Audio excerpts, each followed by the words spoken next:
Hello friends, PHP MySQL सीखने की इस सीरीज़ में आज हम देख रहे हैं चैप्टर 2 जिसमें हम पढ़ेंगे हाउ टू यूज़ MySQL। सबसे पहले मैं आपको रिकॉल करा दूं कि हमारा ये जो कोर्स है इसमें हम एक वेब एप्लीकेशन बनाने के लिए जितनी मिनिमम चीज़ें सीखने की ज़रूरत होती है वो सब कुछ कवर कर रहे हैं। यानी कि हम लोगों ने HTML देखा, CSS देखा, जावास्क्रिप्ट देखा, jQuery देखा, PHP देखा और अब MySQL देख रहे हैं। ये सभी वीडियो लेक्चर्स आपको इसी चैनल पर मिल जाएंगे। यदि आपको कोई भी वीडियो देखने में ढूंढने में दिक्कत जाती है तो मेरी एक वेबसाइट है, आप उसको विजिट करें www.mysurgery.com। इस वेबसाइट पे आपको एक सीक्वेंस में वीडियोस मिल जाएंगे, सेक्शन वाइज HTML की वीडियोस अलग, CSS की वीडियोस अलग, तो आपको ढूंढने में कोई परेशानी नहीं जाएगी। तो आज हम लोग MySQL पोर्शन की सीरीज कवर कर रहे हैं जिसमें हम चैप्टर 2 देख रहे हैं हाउ टू यूज़ MySQL। पिछले लेक्चर में हमने MySQL का इंट्रोडक्शन देखा था और आज हम उसको प्रैक्टिकली चलाना देखने वाले हैं। सबसे पहले आप लोगों ने वैम्प सॉफ्टवेयर को इंस्टॉल कर लिया होगा। यदि आप शुरुआत से मेरी सीरीज़ देख रहे थे तो डेफिनेटली आपने वैम्प सॉफ्टवेयर को अपने कंप्यूटर में इंस्टॉल कर लिया होगा। तो पहले हम ये समझ लें कि वैम्प का मतलब होता है विंडोज़ के लिए अपाचे, MySQL एंड PHP। वैम्प यानी W for Windows, A for Apache, M for MySQL and P for PHP। हमारे को एक वेब एप्लीकेशन रन करने के लिए इन चारों चीज़ों की ज़रूरत होती है।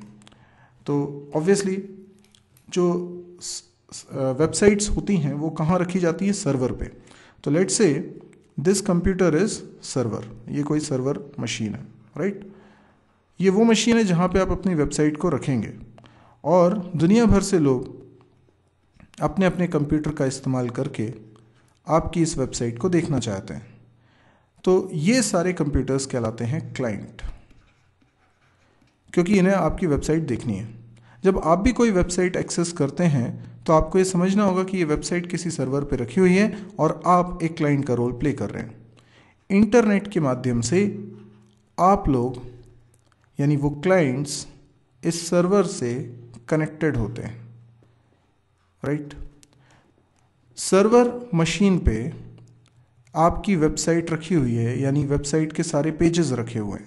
ये पेजेस HTML में बने हो सकते हैं, PHP में बने हो सकते हैं, जावास्क्रिप्ट में बने हो सकते हैं। आपकी पूरी की पूरी वेबसाइट इस सर्वर मशीन पे रखी हुई है। आपकी क्लाइंट मशीन में कौन सा सॉफ्टवेयर रखा हुआ है? आपकी क्लाइंट मशीन यानी आपके कंप्यूटर में है वेब ब्राउज़र, जिसकी मदद से आप वेबसाइट्स को एक्सेस करने के लिए रिक्वेस्ट प्लेस करते हैं। जैसे आपने लिखा www.something.com, तो ये रिक्वेस्ट आती है सर्वर मशीन पे।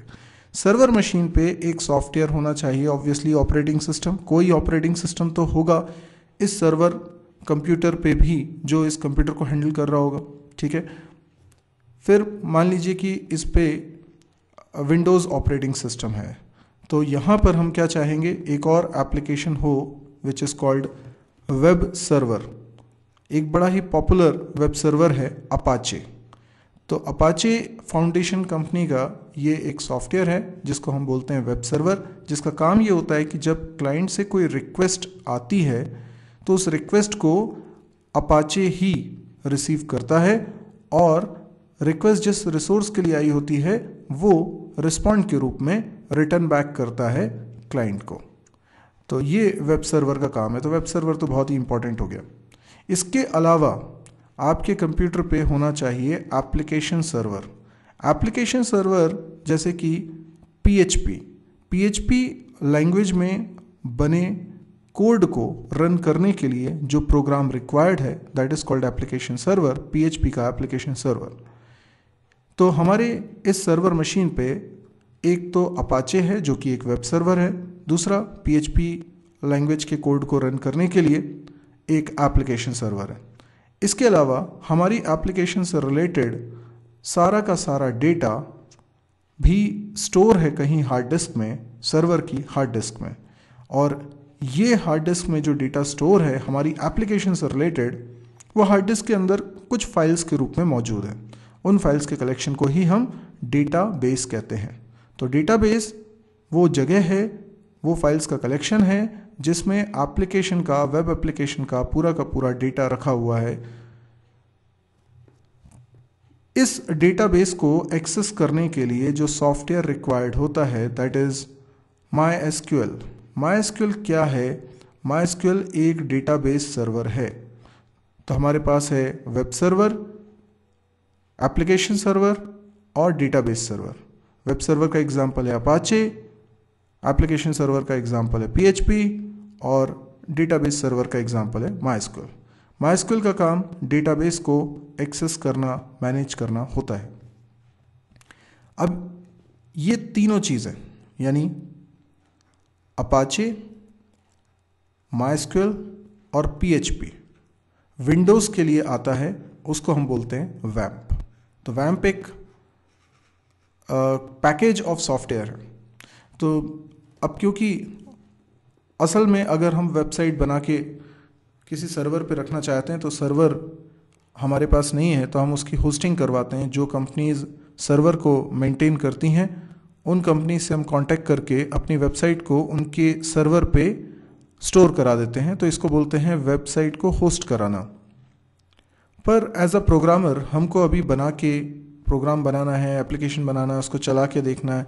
तो उसके लिए टेस्टिंग पॉइंट ऑफ व्यू से हम अपने ही कंप्यूटर को, ये हमारा कंप्यूटर है, इसी कंप्यूटर में ब्राउज़र भी रखते हैं जो कि क्लाइंट का रोल प्ले करेगा, जिससे कि रिक्वेस्ट हो पाएगी, और इसी पर हम वैम्प भी इंस्टॉल कर देते हैं। इसका मतलब हमने ये तीनों सर्वर्स इंस्टॉल कर लिए हैं, अपाचे, PHP और MySQL।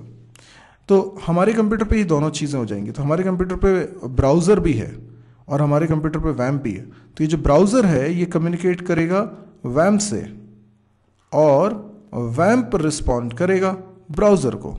तो ये जो कम्युनिकेशन है विद इन द कंप्यूटर हो रहा है, जबकि रियल वर्ल्ड में ये दो कंप्यूटर्स के बीच में होता है। बस इतना ही फ़र्क है और कोई फ़र्क नहीं है। यानी वो जो जर्नी है रिक्वेस्ट की सर्वर तक जाने की और सर्वर से रिस्पॉन्स आने तक की, ये रियल वर्ल्ड में काफ़ी बड़ी होती है, क्योंकि क्लाइंट और सर्वर जोग्राफिकली डिस्टेंट लोकेशन पे हो सकते हैं। लेकिन जब आप वैम्प को इंस्टॉल करते हैं अपने कंप्यूटर पे, तो एज अ प्रोग्रामर आप उसको जब टेस्ट करते हैं अपने ब्राउज़र से, तो ब्राउज़र और वैम्प के बीच में ये जो दूरी है ये विद इन द कंप्यूटर की ही होती है। इसीलिए ये जो पूरा का पूरा फिलॉसफी है वो सेम रहती है, सिर्फ डिस्टेंस में अंतर आता है।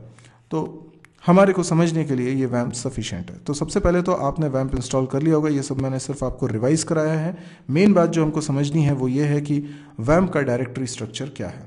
तो आइए हम उसको देखते हैं। आपने वैम्प को अपने कंप्यूटर पे जहाँ पे भी इंस्टॉल किया होगा वहाँ वैम्प नाम का एक फोल्डर बन गया होगा, आप उस पर क्लिक करिए। आप देख लीजिए आपने अपने कंप्यूटर में कहाँ पे वैम्प को इंस्टॉल किया हुआ है। मैंने F ड्राइव के अंदर वैम्प नाम का एक फोल्डर मेरा बन गया है। यहाँ पर आप देख सकते हैं कई सारी फोल्डर्स हैं और कई सारी फाइल्स हैं। वैम्प को जब आपको स्टार्ट करना है तो ये wampmanager.exe पे क्लिक करना है। ध्यान रखिए इस फाइल पे क्लिक मत करिएगा, ये अनइंस्टॉल कर देगा वैम्प को। ये वैम्प को चलाने के लिए है wampmanager.exe। जब आप इस पे डबल क्लिक करते हैं तो वैम्प सॉफ्टवेयर स्टार्ट होता है। वैम्प सॉफ्टवेयर स्टार्ट होता है का मतलब है अपाचे भी स्टार्ट होता है, MySQL भी स्टार्ट होता है और PHP का एप्लीकेशन सर्वर भी स्टार्ट हो जाता है। इससे पहले ये स्टार्टेड नहीं है। अच्छा, ये तो मैं स्टार्ट करूंगा अभी, लेकिन उससे पहले मैं आपको बता दूं कि ये तीनों सर्वर्स कहाँ रखे हुए हैं। तो ये जो बिन फोल्डर आपको दिखाई दे रहा है वैम्प के अंदर, ये बिन फोल्डर के अंदर ये तीनों सर्वर्स हैं। यानी अपाचे से रिलेटेड सारे फाइल सॉफ्टवेयर्स ये अपाचे फोल्डर में है, MySQL से रिलेटेड MySQL में है और PHP से रिलेटेड PHP में है। MySQL को आज हम समझ रहे हैं तो MySQL में चलते हैं। MySQL में MySQL के पर्टिकुलर वर्जन नंबर के साथ एक फोल्डर और बना हुआ मिलेगा, जिसके अंदर आप जाएंगे तो आपको MySQL से रिलेटेड कई सारे फोल्डर और फाइल्स दिखेंगी। इनमें से एक फोल्डर है बिन फोल्डर। बिन फोल्डर के अंदर ही सारी इंपॉर्टेंट सॉफ्टवेयर फाइल्स हैं, सारे प्रोग्राम्स हैं जो MySQL से रिलेटेड हैं। तो इसमें आप एक फाइल देख रहे हैं mysql.exe और एक दूसरी फाइल और देखिए आप mysqld.exe। आप ध्यान से इन दो फाइल्स के नाम ध्यान रखिए, अभी मैं आगे आपको कुछ समझाऊंगा। बाकी और भी कई सारी फाइल्स हैं, बाकी और भी काम करने के लिए फाइल्स बनी हुई है, लेकिन ये मेन दो फाइल्स के बारे में अभी हम समझने वाले हैं। तो mysql.exe और mysqld.exe। तो हमारे पास mysql.exe फाइल है और हम एक बात समझ लें कि MySQL क्लाइंट अलग चीज़ होती है और MySQL सर्वर अलग चीज़ होती है। तो MySQL सर्वर सॉफ्टवेयर वो सॉफ्टवेयर है जो एक्चुअल में डेटाबेस को मैनेज करेगा। तो MySQL क्लाइंट क्या है, आइए उसको भी समझते हैं। जैसे आप ऐसा समझिए कि किसी कंपनी में आप काम कर रहे हैं और कंपनी में आप एक एम्प्लॉय हैं, ठीक है ना। तो ये एक कंप्यूटर है जो आपको मिला। आपने देखा होगा कंपनी में इस तरीके से क्यूबिकल्स होते हैं और हर क्यूबिकल में एक कंप्यूटर रखा होता है। यहाँ पर आप बैठे हुए हैं, यहाँ पे कोई आपका फ्रेंड बैठा हुआ है, यहाँ पे कोई और बैठा हुआ है और आप सब लोग प्रोजेक्ट पे काम करते हैं।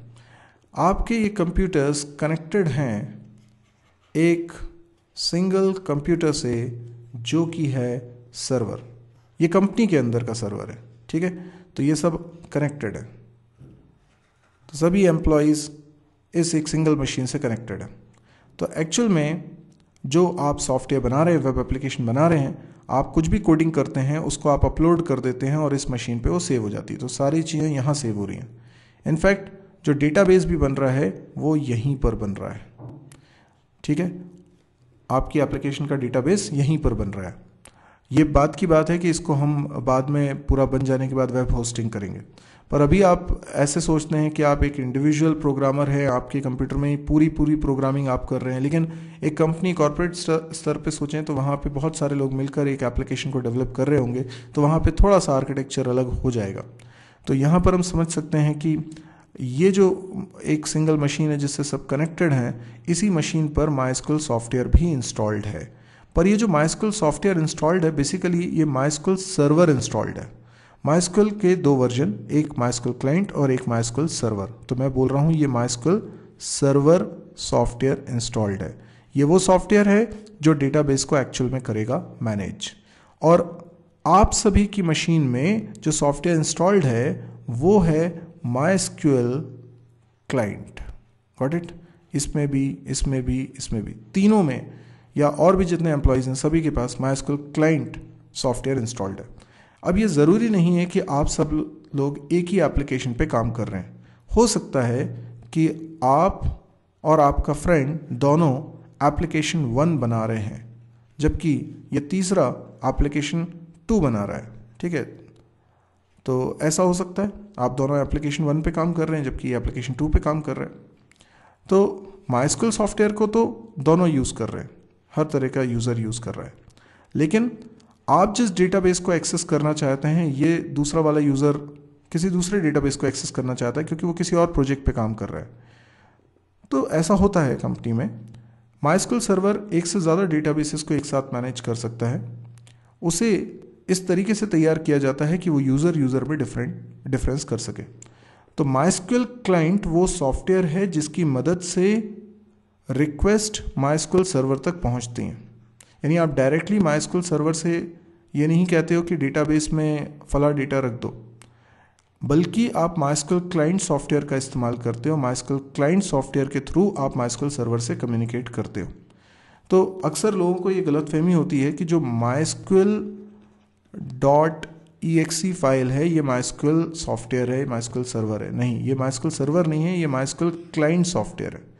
MySQL सर्वर सॉफ्टवेयर कौन सा है? MySQL d.exe, ये है MySQL सर्वर सॉफ्टवेयर। तो हमें इन दोनों सॉफ्टवेयर्स की ज़रूरत है। MySQL सर्वर एक्चुअल में काम करेगा तो MySQL d की ज़रूरत है, लेकिन MySQL d से कम्युनिकेट करने के लिए MySQL .exe की ज़रूरत है। ये बिल्कुल ऐसा है कि वेब सर्वर से आप डायरेक्टली कम्युनिकेट नहीं करते, आप ब्राउज़र के थ्रू कम्युनिकेट करते हो। आप सीधे वेब सर्वर से नहीं बोलते हो कि मुझे ये फाइल चाहिए, बल्कि आप ब्राउज़र से बोलते हो और ब्राउज़र वेब सर्वर से बोलता है, क्योंकि जो प्रॉपर तरीके से जिन प्रोटोकॉल्स के तहत कम्युनिकेशन होना चाहिए वो आपको नहीं मालूम, लेकिन उस ब्राउज़र को मालूम है। सिमिलरली MySQL क्लाइंट ये जानता है कि MySQL सर्वर से कैसे कम्युनिकेट करना है, वो आप नहीं जानते। तो आप MySQL क्लाइंट को अपनी बात कहते हो और वो प्रॉपर तरीके से MySQL सर्वर से कम्युनिकेट करता है। अब आप MySQL को कैसे बोलोगे? तो इसके लिए MySQL क्लाइंट पर आपको स्ट्रक्चर्ड क्वेरी लैंग्वेज लिखनी होती है, SQL लैंग्वेज में कमांड्स लिखनी होती हैं। पर SQL लैंग्वेज में कमांड्स हम आगे की वीडियोस में देखेंगे। अभी तो फिलहाल हमें देखना है कि ये MySQL को हम यूज़ कैसे करें। तो यूज़ करने के लिए ज़रूरी है कि पहले तो हम इसे ओपन करना सीखें। जब ओपन करने की बारी आती है तो सबसे पहले हम बात करते हैं कि कैसे इसको ओपन करना है। तो मैं आपको बताऊँ, सबसे पहले आप कमांड प्रॉम्प्ट को ओपन कर सकते हैं। यदि आपके पास वैम्प है तो आप वैम्प को पहले स्टार्ट कर लें। अभी ये वैम्प को स्टार्ट मैंने नहीं करा है, तो वैम्प को स्टार्ट नहीं करा है तो क्या होगा? तो मैं अभी कमांड प्रॉम्प्ट ओपन कर रहा हूँ, CMD टाइप करके आप कमांड प्रॉम्प्ट ओपन कर सकते हैं। ये मैंने कमांड प्रॉम्प्ट ओपन कर लिए। सबसे पहले मुझे किस सॉफ्टवेयर को स्टार्ट करना है ये आपको कॉन्सेप्चुअली समझ में आना चाहिए। आप इस डायग्राम से समझिए कि आपको कौन सा सॉफ्टवेयर है जो आप जिससे इंटरेक्ट करोगे। तो आप कम्युनिकेट करोगे MySQL क्लाइंट सॉफ्टवेयर से। देखिए आप यहाँ पर हैं, सोचिए, तो आप MySQL क्लाइंट सॉफ्टवेयर से इंटरेक्ट करने वाले हैं। तो MySQL क्लाइंट सॉफ्टवेयर आप स्टार्ट करना चाहते हैं। और MySQL क्लाइंट सॉफ्टवेयर का मतलब क्या है?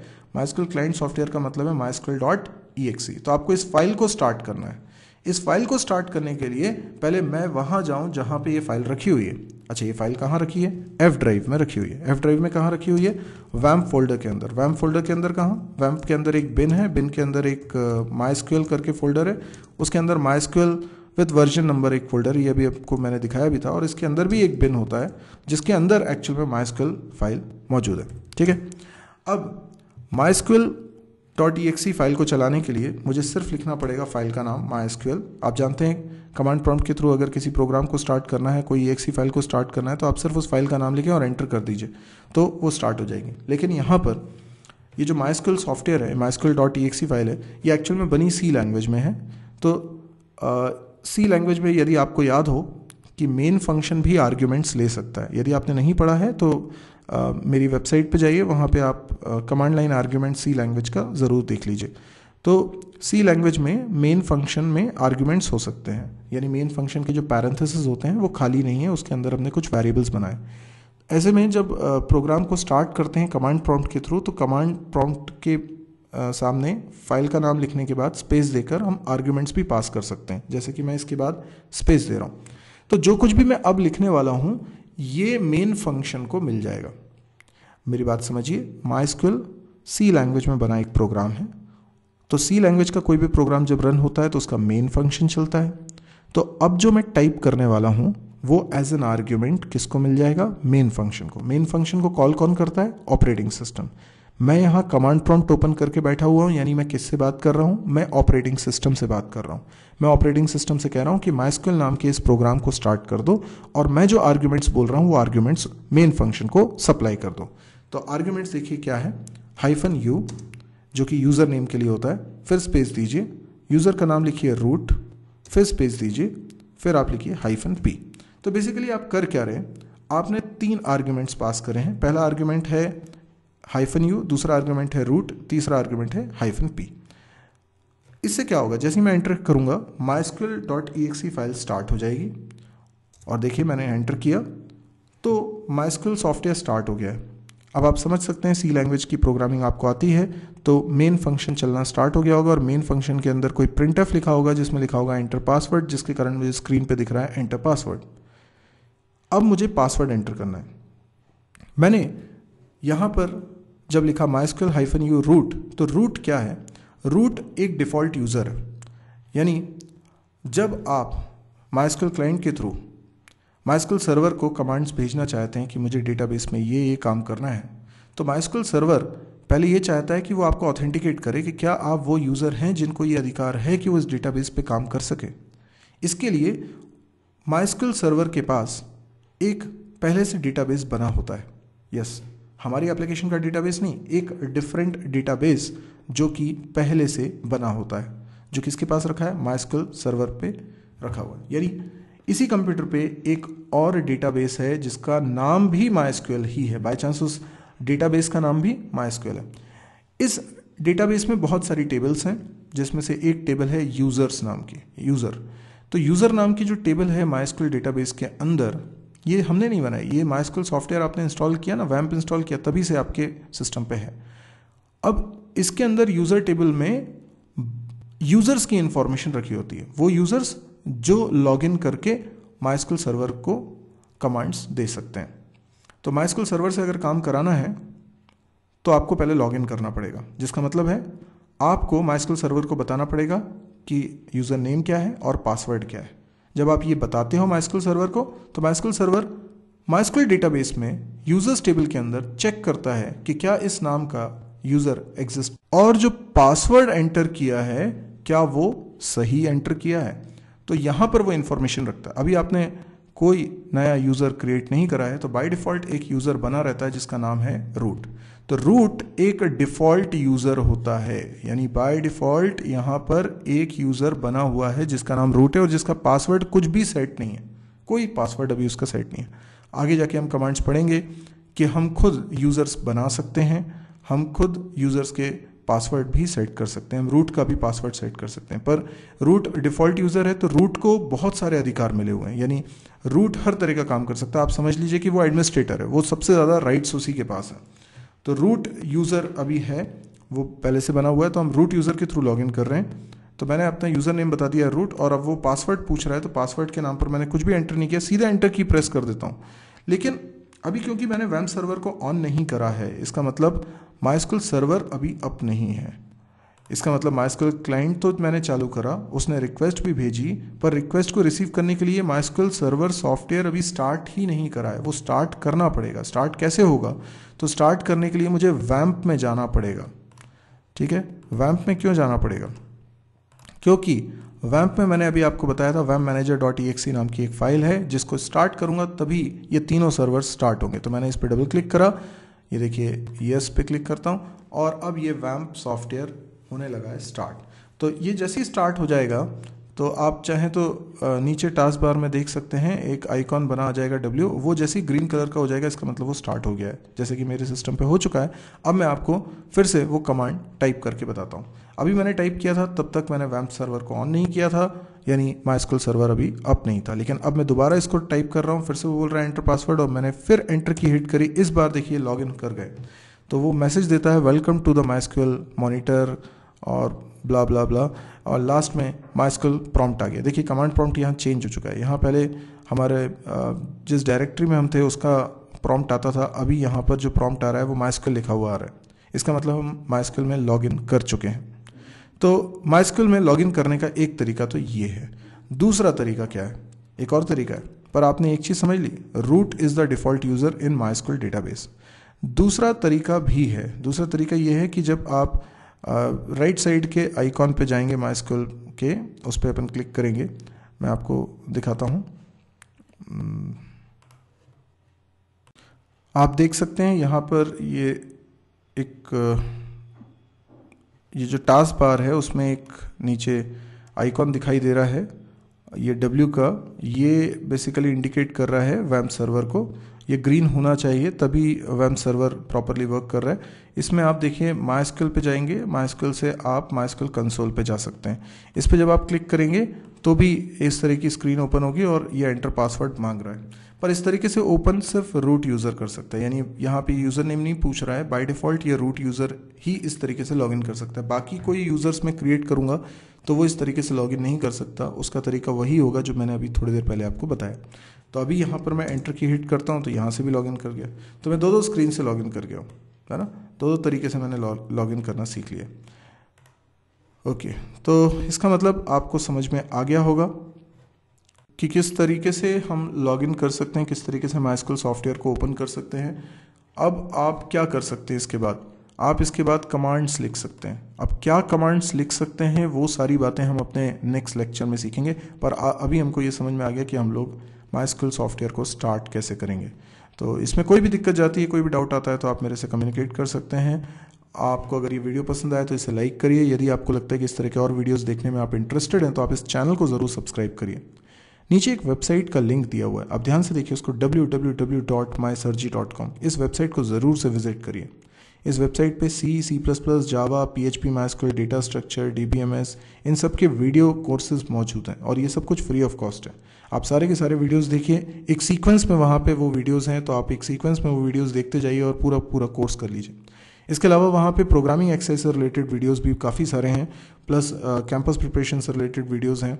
तो मुझे ऐसा लगता है कि वो आपको बहुत पसंद आएंगे, काम के हैं, उससे आप प्रोग्रामिंग स्किल को अपनी डेवलप कर सकते हैं।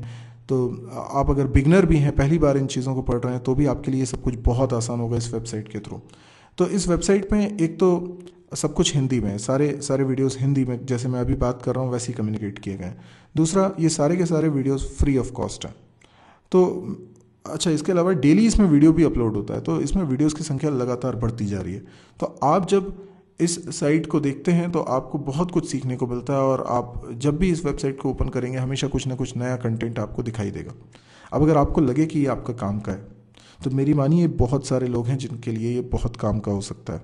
तो आप प्लीज़ मेरी इतनी मदद करिए कि आप इसको शेयर करिए, क्योंकि मैं इसे फ्री में पहुंचाना चाहता हूं लोगों तक, ताकि बहुत सारे लोग जिनको खासी ज़रूरत है, कई लोगों की फाइनेंशियल कंडीशन ठीक नहीं है, वो कोचिंग्स नहीं ज्वाइन कर पाते हैं, या कई लोगों की इंग्लिश प्रॉब्लम है इसलिए वो चीज़ों को ठीक से ढंग से समझ नहीं पाते हैं, उनके लिए, या फिर वो ऐसे एरिया में रहते हैं जहाँ पे उनको इंटरनेट तो मिल रहा है लेकिन अच्छी कोचिंग्स, अच्छे कॉलेजेस नहीं मिल पा रहे, तो क्या उनको मेन स्ट्रीम में लाना मुश्किल है? नहीं, अगर ये वीडियोस उन तक पहुँचे तो कुछ मदद तो उनकी हो ही सकती है। तो मेरे ख्याल से कॉन्फिडेंस जनरेट होगा इन वीडियोज़ को देखने के बाद स्टूडेंट्स में। तो आप इतनी मदद उन लोगों की और मेरी ये करिए कि अगर आपको पसंद आया तो आप इस वीडियो को अपने फेसबुक वॉल पे पोस्ट कर दीजिए, वहाँ शेयर कर दीजिए। इसके अलावा आप मेरी वेबसाइट के लिंक को भी शेयर कर सकते हैं। जितने ज़्यादा लोगों को बता सकते हैं, प्लीज़ इसको स्प्रेड कीजिए। Thank you.